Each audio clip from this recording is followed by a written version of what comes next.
gentlemen, welcome to another episode of the Team Lead Talks podcast. I'm your host, Andrew Becker, out of Alexandria, Virginia. And on today's episode, we have Tannor Giles out of Your Home Sold Guaranteed Realty. Welcome, Tannor. What's up, man? How you doing? Good, dude. Good. So I know we've had you on the show before, but as of late, I have been following you on social media, and it just seems like your business has been absolutely wild and crazy. And for those of you who didn't watch the first episode, go back and check out how they're set up. But I want to get into something really exciting.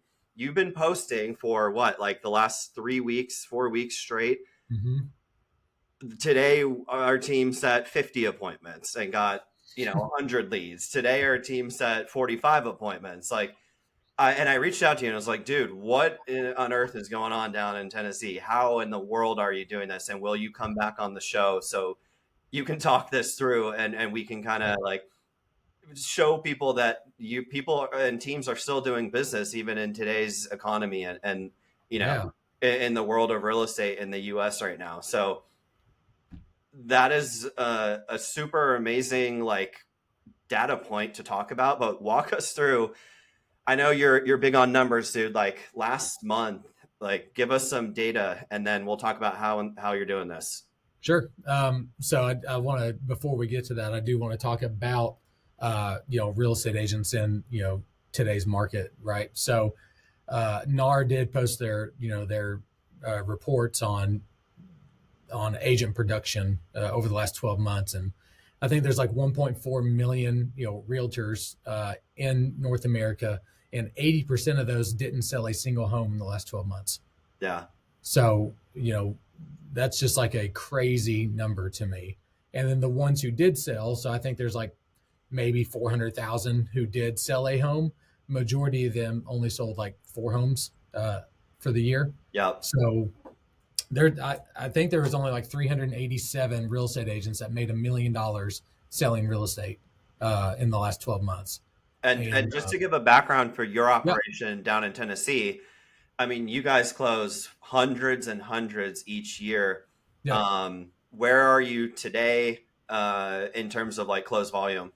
Yeah. So as of right now, I'm at 4 million closed in GCI, sitting at about 320 closed right now. Man. Okay. But the reason I reached out was because of all these appointments. Obviously, you get leads, they lead to appointments, and then lead to 300 and something, closing on 400 this year. Yep. Want to unpack that, but let's talk about how in the world you are getting these leads, high enough volume of leads to set appointments, or are you just really good at setting appointments and you're, every lead you have, you're converting to an appointment at incredible levels? Yeah, so it's a little of both, right? What we did is we took what we wanted to do and we worked it backwards, right? So how many leads do I need to generate on a weekly and daily basis to achieve the goal that we want at the end of the year? And we just started, ramping up that marketing to get to that level. So we do a lot of direct mail. We do a lot of, I've got 197 active listings right now. So we get a lot of sign calls. Holy moly. Okay. Yeah, I've got another 80. I've got 88 coming soon with 197 active. So we use our biggest opportunity, which is our listings, to generate leads. Okay. The goal is to not sell the home. So that's always been my goal. But only one person can buy the home, and I know that as soon as it goes under contract, I lose the leverage of that listing. So the goal is to generate 30 leads per listing. Okay. Walk us through what that looks like for your team. Well, so with our company, Your Home Sold Guaranteed, we've got this playbook on what to do as soon as you get a listing. And the first thing to do is not do what the local and national realtors do, which is list it in the MLS right away. Okay. That's what most people do. They get a listing and they just run as fast as they can to the MLS. What's wrong with that? That's just abdicating marketing. You think it's marketing, it's not. You're just putting something in the MLS. Yeah. So there's a difference between marketing and then just listing a home in the MLS. Okay. So we actually do marketing, and everything we do is called reverse prospecting or direct response marketing. Okay. Can you explain that for people who might not know what you mean by that? Yeah. So instead of just putting a home out there that's for sale, I take that home and I create a message or a marketing piece that makes people inquire and ask questions about that home. Okay. So Okay. there's your lead gen right there for each property that you Mhm. list. Yes, so that's that. And then I do a ton of direct mail, like I said, which is in, not just around that one listing, but just, mass mailing Okay. to, targeted lists, specific people, people that I know have equity in homes who have been there long term that need to sell, maybe you're downsizing, stuff like that. Okay. Yep. And do you happen to know how many like outbound direct mail pieces you're sending each month? About 50,000 to 60,000 a month right now. 50 to 60,000 Hmm. individual mail pieces every Hmm. single month, month over month. Yes. Okay. Wow. Okay. Let's go back to the listing though. Yeah. Or is that in the playbook? You get a listing at 123 Main Street. Let's kind of go a little bit into the weeds if you can. Yeah. Because I really want to build up to how you like what you do to be able to get the leads to come in first, and then we'll talk about like the rate, the amount of appointments you're all setting to. Okay. So I've got two companies. I've got a non-MLS, non-NAR company, and I have a MLS company.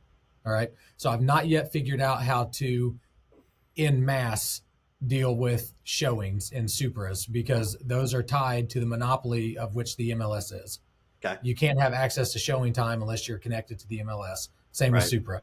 Right. So I have a MLS company that the agents all hang their license at, and that's where they operate. The non-MLS company is the company that is only tied to Tennessee Real Estate Commission marketing laws. Okay. So when my company gets a listing, I don't have an MLS to go to, so I have to figure out how to generate business off the listing. Okay. So everything I do is kind of like in a buy three process. So my for sale signs, it's not just the for sale sign. I've got 3 to 5 different signs, different phone numbers, different ways to get information from that one listing. Okay.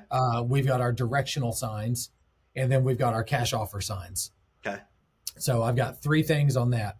We've got open houses. The way we do those, it's totally different than the industry norm, right? Because the market and real estate agents say do them on Sunday from 1 to 3, right? Right. We do ours on Sunday from like 12 to 1, maybe. You get 1 hour, that's it. And if you don't show up, then you just miss out. And what that does is that allows us to generate just gobs of leads on that as well. So there's a sense of urgency on like a limited time frame versus like come whenever. Yeah, And typically, we've all been in an open house situation. A lot of people come to tend to come at the end right. a lot, but you're like getting everyone to come at the same time for a strategic reason, right? Can you Correct. explain Yep. what that might Yeah, be? it just creates like a bidding war, creates demand. There's like, you got 40 people standing in the home. Somebody's writing an offer, Right. and that one person is definitely going to be up against more people. So it helps the seller, get the best price at the best terms for them. And then we get the buyers in homes that they want. And like I said, only one buyer can buy that home. Right. So if I've got 40 people showing up, I've just generated 40 leads from that one listing. And hopefully some of those buyers also have homes to sell. Right. And if that's the case, then they enter into my guaranteed sale program, where I'll buy their home so they can go buy another home, or they'll do, they'll get our 100% of market value guarantee, where we'll pay the difference if we don't sell it for what we agreed upon. We've got just a lot of different things that we do Yeah. for people like that. Yeah. Yeah. You said something that was interesting. You got like 40 people in this one house that also creates like that competition. They're going to see the 39 Yeah, other people, and if they want it, they're going to be like, oh shoot, we have to act really, really fast here. And then correct. when they leave, that probably generates an offer quite quickly for you. Yep. Yep. If not before they're gone, we've got Right. it. Cool. And Yep. then, a lot of people struggle. This is like super, basic kind of stuff, but a lot of people do struggle with this. Getting 40 people to come in is one thing, and that's really impressive, by the way. But getting their contact information is a whole nother game. Do you have a playbook, like inside of your open house playbook? How do Yep. you account for that part? Yeah. So through a program we've got, you just generate the open house sign in, host sheet essentially, Okay. and they got to scan a QR code. They get a confirmation back, so that way they're registered to get in. And when they show up, they just show the registration that they're available. and we've Okay. already gotten all their contact information. Nice. Okay. And then you said something really interesting to me because I'm like a systems processes type of guy. Yeah, You said when we get a new listing, for like forgetting all the MLS stuff, you put three signs, but you yeah, said each one has its own phone number. Did I hear right. that correct? Okay. Why Yeah. do you do that? Because I like to track, what is working and what's not. So where can I allocate that, the lead to? Is Okay. it the Was it the for sale sign? Was it the talking house? Was it the text for a virtual tour? Was it the get a cash offer? Because if you get somebody that's texting in for a cash offer, that means they've got a home to sell and they want to buy this home or a home in the area. Right. So I can help them two times at that point. So you're so dialed in that you distinguish between if you have three phone numbers, which one actually gets called or texted and it goes to you guys as like Mhm. yard sign post or Right. cash offer and it Correct. rings your phones as such as well. Yes. That's awesome. So you're tracking like the business phone call versus like I have no clue who this person is, Right. let alone what house they're calling about. Right. Yes. Yeah. Right. We track all of it. Okay. Okay. So, you mentioned the open houses. You use that to leverage quite a bit of business, it sounds like, and Mhm. create that, sense of competition by squeezing your open house time to Yeah. down to basically 60 minutes and then direct mail. I Mhm. know you do a whole lot more. We don't have to spend too much time going deep into each one, but what are your other, killer lead sources that are just working for you guys day in and day out? So we are really strong on Google. I've got a really great account rep with Google, and our website produces. I just ran the numbers. I think we had like 48 listings from our website over the last like 30 days or something like that. People just showing up, putting their information in. We're getting solid callback information because there's a lot of times where you'll just get a fake lead, Right. or Mickey Mouse at gmail.com, kind of deal. So people are putting their information in, and we're moving forward, and we're getting contacts, we're getting appointments from it. Awesome. Google LSA is strong. Our SEO is really, really strong. I posted, I think, the other day on Facebook, like one of my Google accounts had like 10,000, Yeah. hits in 30 days. I wanted to ask you about that. What Yeah. what was that specifically? That was just our Knoxville Google My Business page that I've been working on for a couple of years. And something just clicked over the past couple of months, and it's just been gaining more and more, traction from the local Yeah. searches. And you got it was like 10,000 or 11,000 what views on your Yeah. website, like Yeah. visitors on your Views. website? Yeah. Yeah. Just, or what was happening was it's actually just being served to people, that many. Okay. And then there's clicks and calls and, driving, directions to to their stuff like that. Okay. Amazing, dude. All right, so you're getting all these leads. Um, is it safe to assume that like each one of your campaigns or marketing efforts has its own unique phone number as well, just like your Oh, sign? So absolutely. that's Yeah. okay. Yeah. Okay. Yes. So there's a lot of benefits for that, right? And Hmm. having them come into your database is one thing, but then once they get into your database, I know you have pretty big team down there and you're doing a lot of volume. So how are you staying organized around that once they come in? Like walk us through. You get Yeah. how many leads do you get on average every single day, would you say? Every day we probably average 25 a day. 25. And how many people do you have working those 25? Are these 4. just inbounds or are they like a mix of kind of everything? No, it's mainly inbound. We don't do any kind of list buying or cold calling. So Okay. it's all just people inquiring to us daily. Okay. So you have 25 new leads coming in. Just to clarify, that's each and every day. Yep. Sundays are always the slowest though. So that on Sundays we'll get 8 to 15 maybe. Okay. That's still really good. I mean, Yeah. a lot of people struggle to get those kind of numbers on like a good day, right? Right. All right. So 25 leads come in. Did I hear you say you have four kind of like Yeah. inbound lead? Okay. Walk Yeah. us through what that looks like. So I've got 4 or 5, it's 5, sorry, ISAs, inside sales agents, and their whole goal is call the leads back as fast as possible, qualify the leads, and book appointments. Okay. So like that's their main goal. Call back or obviously answer it live, right? Yep. Okay, cool. And then when you get a lead, they know where it's coming from. So they know an amazing lead source, good lead source, and everything kind of in between. Mhm. what kind of questions are they asking? I'm assuming they're playing detective a little bit to vet the lead to make sure that's of, the quality standard that you guys want. Walk us through what that looks like and, what kind of questions they're asking. Yeah. So again, we've with our company, we've got a playbook on how to be an ISA, what to do, how to do it, when to do it, why to do it, Okay. the best practices, that kind of thing. So we've got a callback script that we use that everybody has to become familiar with before they can take a phone call. Okay. They have to memorize it. They got to know everything that's on it before they can get a call. And then still they keep it in front of them just to stay on track, even if you internalize it. Sure. Because What are some of the questions? Like walk us through, not like I don't want to role play here, but like a lead comes in, like what are you asking your team members to figure out here and find out? yeah, first off, I want to know are they buying or selling? Right. That's always the first deal. Um, what kind of time frame they're looking at, because I like to know qualified leads. Because what you don't want to do, you'll either lose your ISA team or you'll go broke if majority of the leads that you generate are not looking to make a move in 3 to 6 months. Okay. If they're longer than that, it's a bad lead source. Okay. So my goal, and you're never going to have 100% of the leads you generate do that, right? Right. So what I found is anywhere from 30 to 40% of the leads generated need to be making a move now versus later. Gotcha. So that's one of the biggest things. And then we always confirm, if they have a spouse or another decision maker that needs to be present. Um, you know, that's really like my main things. Like I want to know time frame. Are you going to be doing this alone or with someone? And because if it's an appointment, I want them with us. Right. Um, and then we work with lenders and insurance companies, so we make sure that they're pre-approved, or if they're about to close, they've got a good insurance policy in place. Gotcha. Cool. Yeah.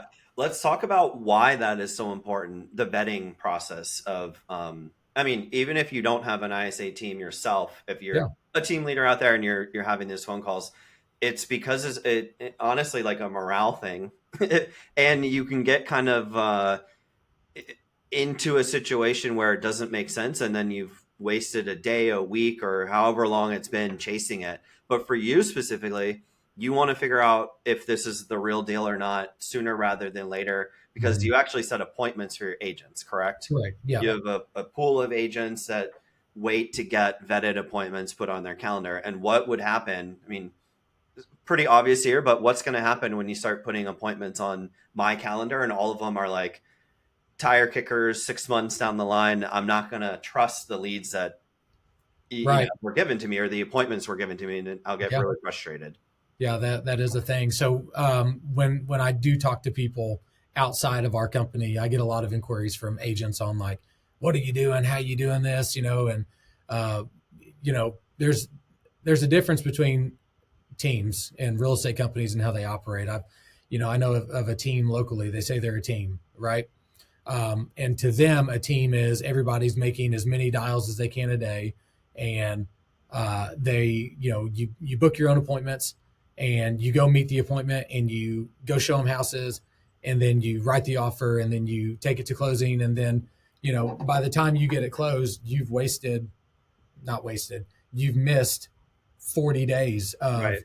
activity that you have to now go back and start calling again. Yeah. So that's where this slump, this roller coaster ride of sales comes in, or why most people only sell 3 to 4 homes a year, because it takes them a quarter once they get somebody to get them closed. And by the time they're closed, okay, now it's quarter 2. I got to get someone else, right? Right. So on our team, we know right away if the leads are good, because we're qualifying them first, like time frame wise. Mm-hmm. If they're within a certain time frame, that means that we should be showing up for appointments, and if we show up, they should be signing. If they sign and they pay the retainer fee, they should be viewing homes or listing it, right?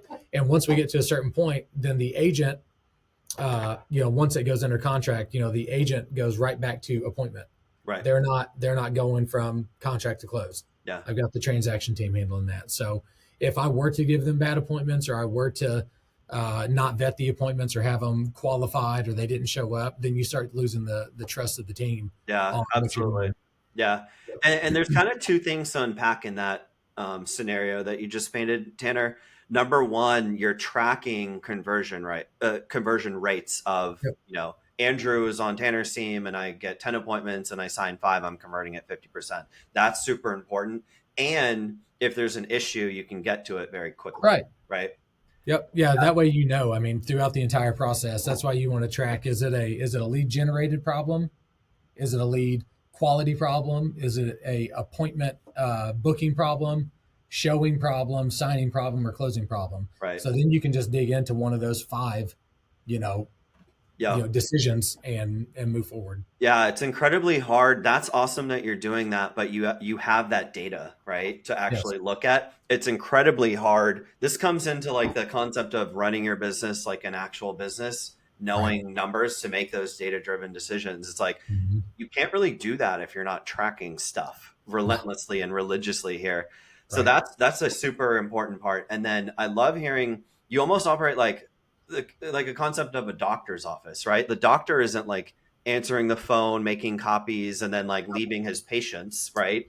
You're like compartmentalized. You have different departments who handle each stage of the real estate process, whether that's marketing and sales all the way through transaction management, right? And kind of everything in between. So that in and of itself takes a lot of practice and kind of trial and error to not botch the handoffs here. How are you making sure that like when a lead comes in, the phones are getting answered or the lead is getting touched? And then when an appointment is happening, like at each stage, can you kind of just tell us about your accountability and what you have in place to make sure it happens? So first things first, right? We inspect what we expect. So if I expect the phone to be answered within 3 rings, that we inspect it. So that means mystery shopping. That means listening to phone calls every day. Whatever it takes to ensure that what I want done is happening. Because at the end of the day, I'm liable and responsible for either the success or the failure of the company, and I'm not going to let someone else dictate that. Right.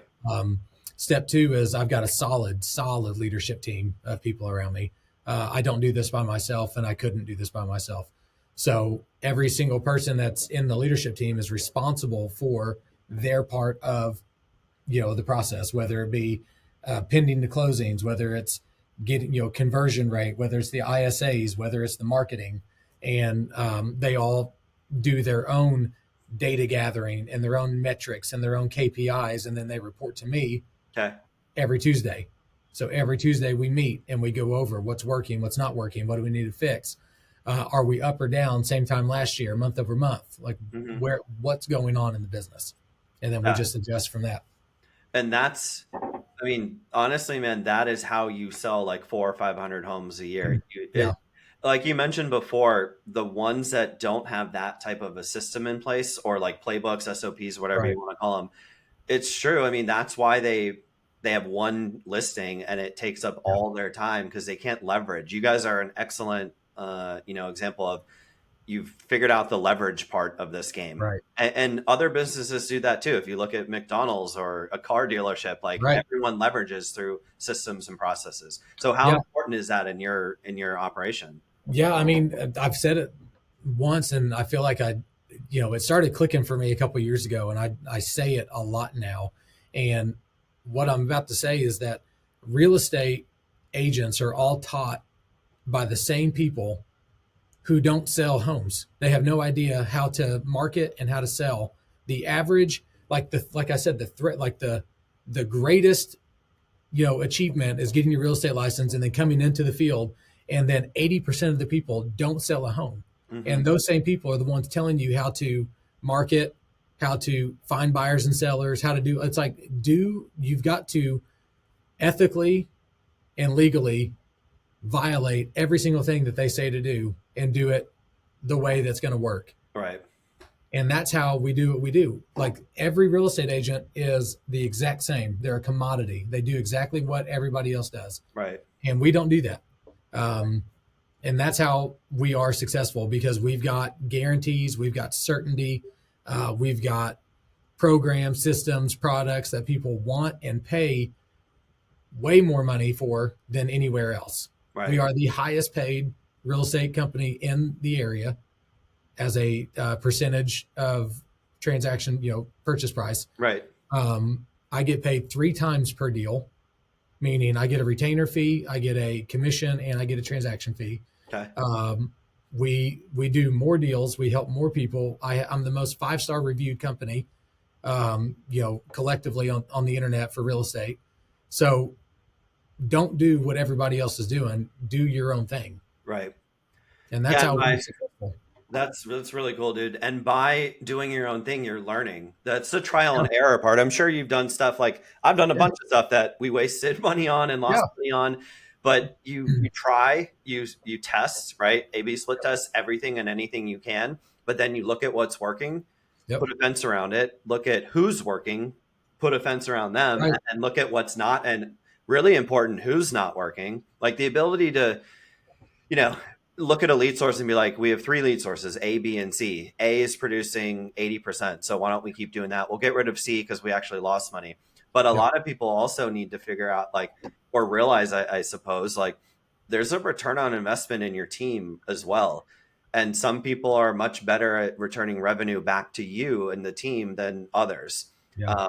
Yeah. I mean, even on that, on my dashboard on Billions, I've even got a cash flow per agent.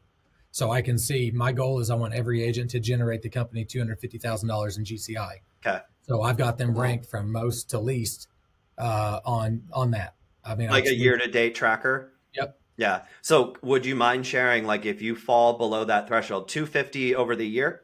Yep. Okay. So what happens if you fall below or you're not trending towards getting to the 250? Yeah. So what we do is we take them to the nearest window that's 4 stories off, and we just chuck them out. No, I'm kidding. That is a running joke, but we are high producers. We do expect people to hit their numbers. We hold people to a certain standard. Okay. It's not a shock if you're not hitting your numbers. We come to you and hey, Andrew, we're 6 months into this thing. You've only got 2 deals under contract. This is something that we've got to adjust or work on. So we do a lot of shifting and sorting agents from our team who take appointments just to the brokerage, people at the brokerage who have earned a spot to be on the team. Okay. So we're constantly changing our lineup. People who are high converters, making a lot of money, good culture fits, we feed them. Right. And then the people who are not getting it, they do impact time. They have to go through training. They've got to do, shadows. They put the work in, try to get better. And if they don't, they're off the team and on the brokerage. And the key component there, though, Tanner, is you're seeing that in real time, right? Mm-hmm. So you're seeing that Andrew has only brought in $5,000 in the first month or 2 or 3, and you're getting to that action that you just described that much quicker. Because the worst thing, I fell into this trap too when we would go throughout the year and then, oh, it's the end of the year, we should see what happened. And then we'd start running numbers. And we're like, oh my gosh. And it was a shell shock most of the time, or, a lot of the time, I should say, before you have that capability. You're like, I cannot believe XYZ didn't return anything, if it was a lead source. So you have the ability through your systems and your processes to know what's working rather quickly. So you're not really reacting at the end of the year, Tanner. You're being proactive throughout the year. And then it's kind of it's going to either work out or it's not with the lead source and with the team. Right. Yeah. And, we there's a book we read. It's called The 12-Week Year. I forget who wrote it, but that book has helped us not wait for 12 months to do stuff. So have you read the book, The 12-Week Year? I don't think I have. I'm going to order it as soon as we get off, though. Yeah. So what it does is typically, if in sales, most sales, year-end events, year-end specials, all these things, right? And then at the end of the year, they magically are selling, 50% more product just to get the end of the year deal done. Right. Well, we took that same philosophy based on this book, and in 12 weeks, every 12 weeks is 1 year. So by the end of 12 weeks, we have got to hit these goals, these metrics, these numbers. So everything you've got in 12 weeks has got to get done. So you can't waste 1 week in 12 weeks, because that's you're going to be way behind. Yeah. But it's easy to waste a week over 52 weeks because, I'll just make it up. Right. You can't do that in 12 weeks. Right. So whenever we run our numbers and we set our goals and we do all of our metrics, we break it up in, first off, seasonality, because it's important in real estate. Sure. And then secondly, it's going to be based on our quarters, our 12-week years. So what do we need to get done this 12 week? And we don't look at our goal is 500 deals and 8 million in GCI. It's we need 195 closings, 1.75 million in GCI with the net 20 profit. What do Every we got to 12 do? weeks. Every 12 weeks, and we just readjust and readjust and readjust. It's short goals Yeah. that lead to the long-term win. That's awesome. I mean, there's so many different, articles or studies or whatever you want to say out there about like Yeah. breaking down your annual 10-year, whatever the goal is, right at the end of the tunnel Mm-hmm. into short steps. So you're taking that concept of what you all want to do as a team and as a company and a business for the year, and you're saying, well, this quarter we want to hit, I forget what you said, but $2 million in GCI. And then if you're at 1.8, you know that right away towards the end of the quarter, and you're making plans for quarter two or the next Yep. 12 weeks, I should say. Correct. Um, Yep. for quarter two based on that. Or if you're at 2.3 and you're ahead of the game, you're not taking your foot off the pedal and saying, "Oh, everyone relax," and the second 12 weeks out of the No, because your year restarts. It's like, hey, here's our new goal. It's right. another, 200 deals, 2 million GCI. Yeah, that's awesome. I've never. That's a super interesting concept. How long have you been doing that? We read the book in 22 and we really implemented it, I would say, in 24. So all of 24 and this year have been super intentional on the 12-week year. Yeah, that's awesome. Yep. And one of the cool things I like about your company too is I'm sure people who join you as team members here, they're coming into this like massive machine that's just really well thought out. You've thought about every little piece and make tweaks in real time, and that's like we talk a lot about your recruiting and trying to get people to join teams, and just think about that for anyone listening out here. Like if I'm in Tennessee and someone comes to me and I'm trying to get them to join my team, and I don't have anything close to, closely resembled to what you have, then they Right. go to you and you're like, this is what we do. This is how we do it. This is what your part of the puzzle would be. Right. It's just so much easier for you to show that you have like a, a seasoned business with real processes and real people. And Yeah. you're here to, grow revenue and close transactions and help people buy and sell real estate. Yeah. Yeah. We, we're, I don't know. We always have more to learn, right? We're always trying to grow and learn. So, you had said something earlier, about running, your business like a business, being an entrepreneur and actually running the business. Right.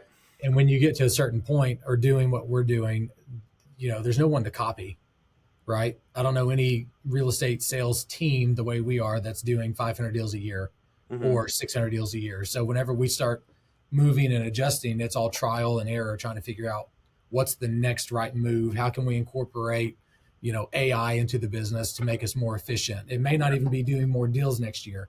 It may be doing the same deals, but being way more profitable and more efficient so that we can give bonuses to the team. Right. Or so that we can, build a coffee house in Brazil for the, the underprivileged that don't have jobs. So our overall goal and mission isn't only just selling homes; it's about impacting the lives of others around us, whether it be spiritually, financially, physically, mentally, whatever that looks like. Right. Our goal is to do that, and we're trying to get to where we're donating $1 million a year as a real estate company to our worthy causes. Awesome. And what we do, every deal we close, we donate to. We've got 3 local charities that we work with. We got the Smoky Mountain Children's Home, Live It Ministries, and then the Knoxville Dream Center. So, part of us, it's not just about trying to do deals. It's like, hey, the more homes we sell, the more we can help our community out. First off, right. So that we always tell everybody to make sure that you're really doing that. Work for a 5-star review, not a commission check. Right. Because if you're getting the review, the check will follow. Like the review should be your currency. Yeah. And that'll really help propel the company to doing more deals, to growing and getting the reputation in the marketplace to come and work at it. Yeah. Makes recruiting easier. It makes closings easier. It just, people are happier. They're just enjoying what they're doing. Yeah. Yeah. It all kind of has that snowball effect that compounds and compounds year over year. Yep. But you got to start doing it, right? Yes. You got to start like collecting 5-star reviews. So I'm sure that's baked into your closing process where it closes and you ask for a review. Yeah. But we ask 3 times. So like, that's why like everything we do is in 3s. Okay. Our marketing's in 3s. We ask for reviews 3 times. We, we generate 3 times the amount of leads we need. Like, it's just whatever we're doing, it's always like do 3 things around it. Right. Well, that's very cool, man. Super impressive business. I love Thank you. hearing these kind of numbers, especially like I said before, you you read all over Facebook and Reddit and all kind of all over the place. So a lot of people are struggling. But if you just kind of approach it from don't approach it from an I need to make money, how I can serve people, but then from Mhm. the business standpoint, it's a marketing, sales, getting to closing Yep. table. That's all cool, and then, like you said, the money and the revenue is kind of like the secondary, tertiary thing Right. above the customer journey or experience that they have with you. Right. But that customer journey can't be, you know, it can't be run well if you don't have the right people in the right seats with the right systems to make sure that nothing slips through the cracks or you don't screw Yeah. something up because, you might not know what to do at any given point. Yeah. I mean, we're to the point now, like I said. So I'm sitting at, we've got 30 pendings submitted for the month already, 197 listings. We've got 25 listings taken this month. We've helped 23 buyers. We've got 40 closings set for this month, and I've got 2 transaction coordinators handling all this. That's crazy. So Yeah. so we're efficient. We get massive 5-star reviews. The reviews help generate the SEO and it feeds the machine back by getting Yeah. the review, Yeah. right? So I mean, there's and we've all of this is happening because of the system and the process and program we're in Yep. that you get with your home sold guaranteed realty. I mean, it's just part of it. Yeah, that's amazing, man. Well, Tannor, again, I love having you on the show. Yeah, You're welcome back anytime. appreciate Keep posting those appointments. And if you're not following Tannor, find him on Instagram and Facebook. He posts some really cool stuff that can be helpful to anyone who might be struggling or is just trying to find efficiencies in their, it. Yeah, whether you're a solo agent or running a team as well. So thanks so much for being here, man. absolutely. Thanks for having me. All Appreciate right, it. man. We'll talk soon. All right, see Bye ya. bye.